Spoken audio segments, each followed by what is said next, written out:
I don't have a clever, witty, attention-grabbing intro for you guys today. If I'm being honest, it's just way too hot to have the brain power to do that. But what I do have is every single OEM accessory that Honda's currently offering for the brand new XR150L. That's right, I bought them all so you don't have to. Today we're gonna unbox and install every single accessory available for the XR150, and then I'll give you my honest opinions on it so you can know if it's worth your time or not. And speaking of honesty, I already kind of lied because I don't have every single accessory. I opted not to get the 12-volt power outlet because I figured it just wasn't worth it for my application, but we'll talk about that in a second. Anyway, subscribe if you're new here. Let's jump into it. Today we're throwing on the Honda factory optional handguards, tank bags, saddlebags, skid plate, and while we're in the spirit of installs, of course, we're going to throw on the quad lock because y'all know I run that on every bike I have. Now, if I had gotten the optional 12-volt power outlet, it would have gone, I think, right there on the bars, but like I said, I don't think I'll need that for my application. While this is a legit dual sport bike, I feel like I treat it more like a mini moto dual sport, and I'm not doing super long trips on it to where my battery on my phone would drain anyway. And if it does, we have all this storage that we're about to put on where we can keep a couple power banks anyway, so I didn't think it was worth tearing into everything and taking up more bar space. Plus, if we realize in the end that we will want some sort of charging capabilities outside of the power banks, Quad Lock does offer a charging kit so that when you put your phone on the Quad Lock, it just starts charging automatically, and I think that would be way cleaner, and I'd prefer that anyway, so I opted not to go that route and save myself $100. Now, speaking of the Quad Lock, since that one's kind of the odd duck out as far as all these being OEM accessories and that one not being one, let's start off by throwing on the Quad Lock. We'll see where we can mount it up best, and then we'll go one by one reviewing and installing each of these, and you can find the chapters in the description below if you're only interested in certain accessories. Okay, so like I said, I rock Quad Lock on literally every bike that we have. On my Rebel, Nina's Rebel, and the Navi, we have the Quad Lock mounted off to the left on all those bikes, but on the Grom, because there's nothing in our way, we're able to mount it dead center in the middle, and I love that look. I think it's a whole lot cleaner when you're able to do that. And fortunately, it's looking like the bar space on the XR is similar enough to the Groms that we will be able to find a way to mount the phone right in the center like that. So let's get that baby thrown on and see what we can figure out. Okay, when I say it doesn't get any easier than that, I seriously mean it. From the time that I started filming that install to the time that it ended was only 3 minutes and 52 seconds real time, which is insane. And you can see I pretty much mounted it up the same way that I did the Grom. There wasn't enough room on the inside here, so I just put the mount all the way on the outside as close to this bracket as I could. And then I have the arm coming off at a 90-degree angle out to the left. I put on the optional vibration dampener, which is a must, especially on a bike like a dual sport like this. There's so many vibrations, and Quad Lock has this designed to not mess up your camera the way that other mounts do. And then for the vibration dampener, it has 3 legs, so I have the one pointed here so that there's an opening on this side for the little push button, which is what releases your phone. And then of course you got to get yourself a Quad Lock case depending on what phone you have, and this works for every mount. So of course I've had this case for years since I've had Quad Lock on all my other bikes. So yeah, once you get everything put together, you kind of lock your phone in place and line everything up how you want it, and then you pop your phone back off, and you can tighten this down when it's at the angle that you want. Super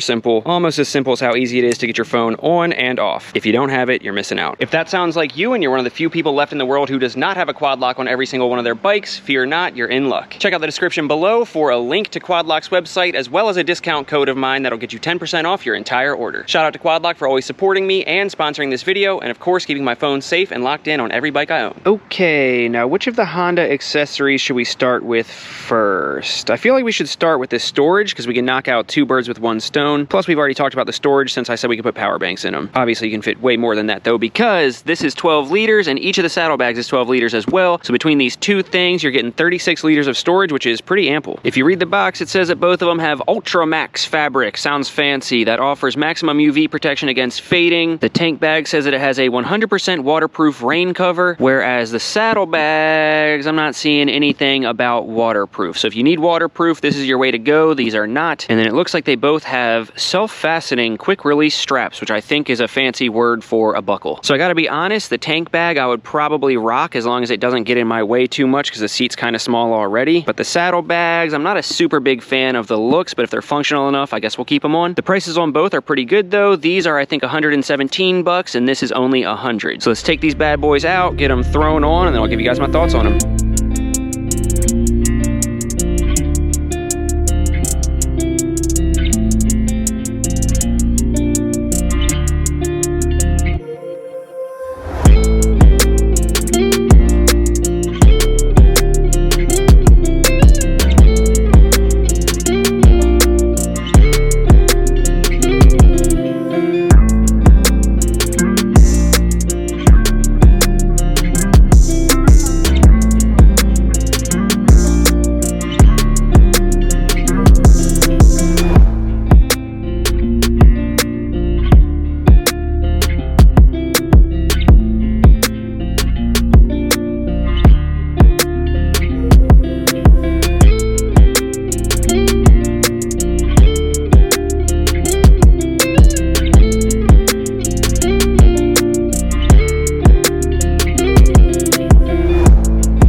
the point of... Oh, did you go through the D-ring? Yeah, you did. Yeah. How stupid. This feels like one of the, like, how many people does it take to screw in a light bulb jokes. All right, both bags are on, and I gotta be honest, that was not nearly as simple as I thought it was gonna be. It was actually quite difficult, and I had to enroll the help of my neighbor because Honda does not have any installation instructions up for these things yet. So hopefully I can be a beacon for you guys, and my struggle can help show you guys how it's set up. Okay, so the front bag mounts up on the tank right there, and it has the strap that is a loop, like one singular loop. It goes down underneath there, and you wanna make sure that it's in front of this little mounting bracket there. So you put that around, and it has this little stretchy part here that keeps it in place when you unclip it. So you're gonna clip it in, and then you're gonna draw the strings nice and tight, and then it has a little Velcro thing there, hopefully you can see, to hold in all the extra string or rope, whatever. String or rope, that's not what it's called, strap, but you get it. I'm having a freaking heat stroke out here. So you do that on both sides. Definitely have a lot of leftover strap that you gotta put in there, and then you're good to go with that. The back one was a little bit confusing and still doesn't make much sense. I honestly went and I took the seat off, which to take the seat off, you got to take this panel off, but I took the seat off because I figured that the mounting point was somewhere underneath the seat, because I'm like, oh, there's nowhere that it could mount here, but unbeknownst to me, it actually mounts up right here. So the straps for this side, you got to pull out through its elastic holding thing too, and then you push the buckle end through this loop, and that kind of like gets it around the pipe there, and then it runs up and clicks in, and then you draw it tight just like the front ones. This is really weird though, because I took the seat off expecting it to mount underneath this seat, because I was like, there's no way that they're gonna have this mounted to the frame down here and then running across the plastic scuffing it, but I don't know, I guess we'll see how much it scuffs. Honestly, the plastics seem kind of cheap, so I would be shocked if they didn't scuff. But yeah, this was easy enough once I figured out how it worked. But the rear ones is what really threw me for a loop, because once again, there was no installation instructions anywhere yet, and obviously you can tell they're just throw over bags, but then there's a bunch of straps, and this main strap I could tell is what is supposed to hold it on, but they already had it run through this loop and through that, so I thought that it stayed like that and then went around something. But eventually we figured out, and I'll actually undo this so I can show y'all how it's routed, because if I don't show you, you'll probably never know. All right, so the main strap that attaches there goes through the rear rack, and essentially you just have to put the strap through this little thing around the rear rack and then pull it tight, and then you fish it back down through there, pull it down like that, then it's gonna come up and go through the bottom of that D-ring. Then it's gonna come down here and go under like that. Then you gotta take the thing that secures all the extra strap and put it down on. Then it comes up through the back slot of that, then down through the front one. You pull it tight, and then you use this thing to hold on to all the extra strap. And this is what she looks like all finished, with this all nice and tidy and wrapped up. I pretty much just took the extra strap, wrapped it around a few times, tucked the end down through here, and velcroed it on. So let's take a look at both of the bags, and I'll give kind of my initial impressions, and we'll start with the tank bag up here. I think it looks good. I sat on the bike, and you're gonna get a crotch shot here. It doesn't take up as much space as I thought it would, and I'm really happy that it still leaves room for the quad lock, and I can still see that. But I gotta be honest, it does keep the seating a bit tight. I pointed out in my first video riding it that this hump for taller riders, I'm 5'10", 5'11" on a tall day, this hump kind of keeps you to a point where you can't slide back any further, and now this really kind of limits your space. But the bag is nice and small, so I guess, you know, they did their best to keep ample storage and still give you enough seating room. Now the bag is nice. It unzips like that, and you got 12 liters of storage space in there. Has a little pouch up here where you can put your phone if you don't have a phone mount, and then it has a little hole that comes through here if you need to plug anything into your phone. I would never use this, honestly, because I don't want my phone sliding around in there and trying to do the touch screen through it. So fortunately we have the phone mount, but I could see this being good for somebody who doesn't have a phone mount, or somebody who wants to put in like paper directions in here or something like that. Now the storage space in this is nice, but I will say I'm a little disappointed that it doesn't expand anymore. You'll see that on my tank bag over here, it has the normal storage capacity, but then it unzips like that. pops up and you get a whole lot more storage in there. So it would have been nice if that one did, but what can you do for $100, I guess? I do like that down here it has a hole that comes out for any kind of cables or anything. So that's nice, where I was saying we could put the power banks in here and have the power cable running out to the phone. That would be easy enough to do, and we still save the $100 instead of getting the 12-volt power outlet. So that's cool. It has a handle here so that when you detach it, you have a nice little like carrying strap. I'll show you how it detaches in a second. And then on the sides, you got a little side storage here for, I don't know, honestly, not much will fit. Maybe your credit cards and chapstick or something like that, but it is nice to have that still. And then speaking of how it detaches, one of the things I really don't like about this is how often you would need to detach it. I understand that it's a small bike and you want as much storage as you can out of a small bike, but if you look up here, it covers the gas cap. So every time you have to refuel, you gotta unsnap it, hold that back while you take the cap off, fill up, put it back down, make sure you get it all snapped back in the right position. Yeah, it would have been nice if there was an opening for the gas cap, kind of like over here. I know that mine has the oversized tank, so it might not be like this on stock DRZs, I don't know. But you fill up the gas right there, so you never have to take this off to fill up with gas. So I would say that's the biggest downside to this, is the fact that you got to unclip it every time that you get gas. But other than that, I like the fact that it just unclips. I mean, all tank bags do, but just unclips, and then you're on your way with your tank bag. And then you can see here the elastic retention straps that I was talking about that keep the straps from falling down, so it's easier to click it back in place. And then taking a look back at the saddlebags, I don't know how I feel about them. They have a lot of space, which is awesome, but once you draw this back part tight, it kind of, you got a decent amount of space in there, but you can see how it kind of like cones down into the bottom. So if you want to fit more stuff in there, it's like the main strap that holds everything on, you got to loosen that up every time. And like, I can't think of a way that you could have it poofed out all the time, but have this strap loose enough for that to happen and have it not like flapping around as you ride, you know, because otherwise it's only held on right here at the rear rack. But with that said, I like how adjustable everything is, so you can really kind of do whatever you need with it. It does suck that if you're going on a trip and you need to take the saddlebags off, it's kind of impossible. Not impossible too, but it's a pain in the ass, because you got to undo this, pull everything through, undo this on both sides, then take it off, and then redo it the next day when you got to leave. Some sort of like quick detach feature would have been nice for this, but I don't think it has it. So I came over here to move on to the next thing, and I totally forgot to show you the waterproof cover, but there it is. Nothing fancy. Has a clear top, black sides, and kind of like an elastic drawstring thing down there that just slides over the tank bag, pulls tight, and keeps everything waterproof. Raise hail, praise Dale, baby. Okay, now that we're down here, let's move on to the skid plate, because this is the thing that I was most skeptical of, but I think has won me over. Let's get this baby open. Easy money. All right, so here's a skid plate in all of its glory. The reason why I was so skeptical is because it's literally just plastic. I almost didn't get it for that reason, because I'm like, what good is plastic gonna do? But you know, I figured if I'm gonna get any of the accessories, I should get all of them, so I got it. And I gotta be honest, it's actually higher quality than I expected.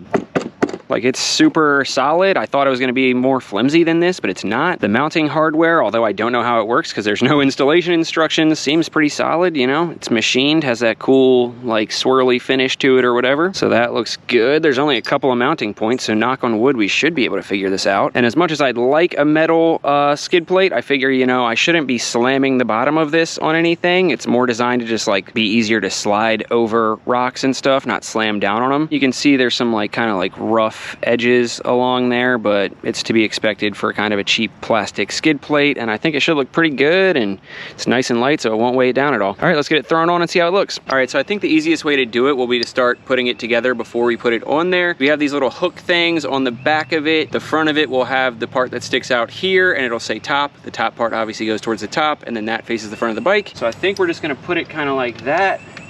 Slide the claws over, and it seems like it goes right at this little plate thing right here, so then we'll kind of line it up and tighten it down.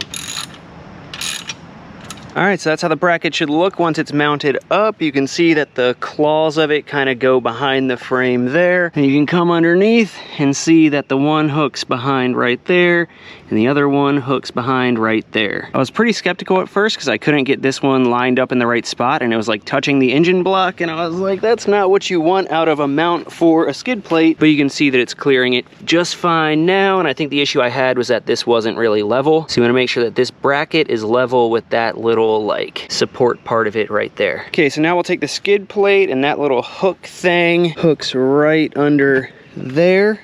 and wiggles in behind the engine. It doesn't seem like much can be done about it, but that fitment is really tight and almost looks like that's touching the engine block too. So I would be concerned about if you take like a hard hit on that bracket, if it would push up and into the block. So that doesn't look promising, but who knows? Maybe Honda knows something that I don't. All right, so then we'll come around front and we'll line the skid plate up with those things right there. Take the provided washer and bolt and put it in place. And for this part of it, this is going to be the shorter bolt with the 4mm Allen key head, and for the first bracket that we put in, that one used the longer bolts with the 8mm socket head. Tighten them both down to whatever torque feels right, since we don't have install instructions, and we're good. All right, so final thoughts on the skid plate. I'm gonna say it looks better than expected. I really like the sleek look of it.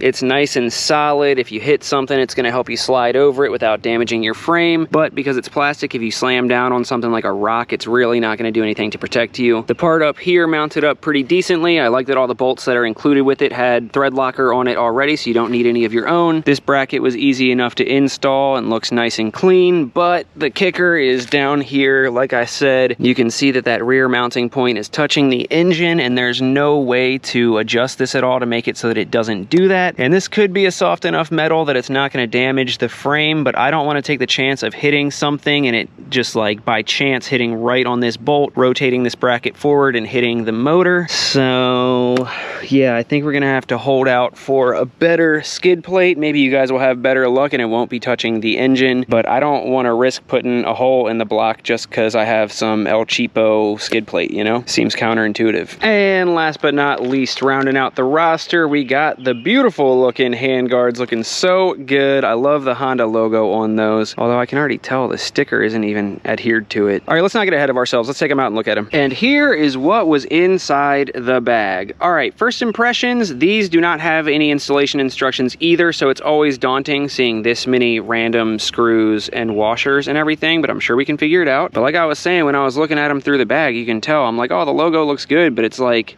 not even stuck down to it. It's almost like the handguard is too concave to get it to stick, or maybe they just didn't stick it down properly at the factory. I guess for 55 bucks, what can you expect? If you gotta smooth out some sticker bubbles, then so be it, but not a great first impression. Man, I gotta say, this isn't gonna matter to anybody but me, I'm sure, but I'm so OCD with making sure that things are lined up properly. I much would have rather preferred these come with a sticker kit that I can put on myself, because you can see there the bottom of the logo isn't in line with that like raised up part whatsoever, and the Honda is so freaking crooked. Let's see how the other one looks. Yeah, it's like the sticker's jagged and not even in line with the thing, and that Honda logo is more straight, but still, just give me a sticker kit next time and I'll do it myself. Now, another thing that I'm noticing that I'm not a super big fan of, that I should have noticed based on the description, is the fact that these are not like bark busters per se. These are literally just handguards that are here to block your hands from the wind and not branches or anything like that. If you look at my DRZ's handguards, you can see that it mounts up on the end here and the inside here as well. So if you drop the bike, this is going to protect your levers from breaking, and if you're going down a trail at 30 miles per hour and there's a branch that hits right here, it's not going to jab your front brake and cause you to fall. It's just going to hit the handguard, you know? It's not going anywhere. That was violent. So yeah, I was really hoping that these handguards would be like these. You can see how it's like almost like a cage protecting your hands and the lever, but the ones that we got over here is just pretty much for looks and to make sure that your hands stay nice and warm in cool weather so that the wind doesn't get to them. But for 55 bucks, I'm not complaining. They look great. But yeah, looking at the bracket, it looks like how it works is that you take this part and it goes in like that, and to put it on the bars, it's looking like it just comes around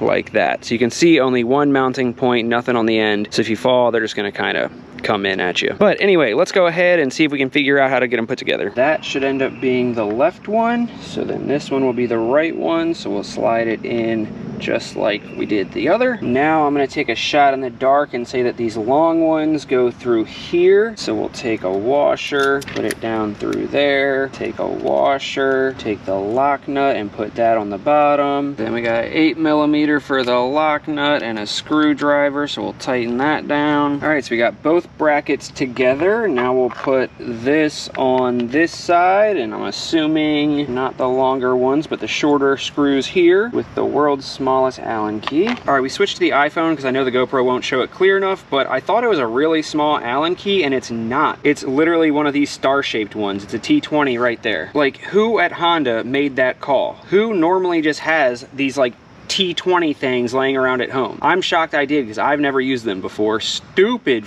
idea. And I'm sure I'll get comments that are like, nah, back in Vietnam I built all the tanks with the T20s, but that's fine. We're in the future. Who the f uses that? Anyway, let's use the T20 to put the handguard on the bracket. Oh yeah, and the bracket doesn't even have threads in it. It's just smooth, and then the screws are self-tapping screws that you have to drive in there. Okay, and now we got both of the handguards on the brackets, so let's get them mounted. All right, so this is the right side handguard, and how it appears that it works is that you take this little bracket here and slide it back like that on the inside, like the left of the mirror, and then that just goes like such, and you use these provided screws to attach it. Such a weird angle trying to film and work and not block what I'm doing.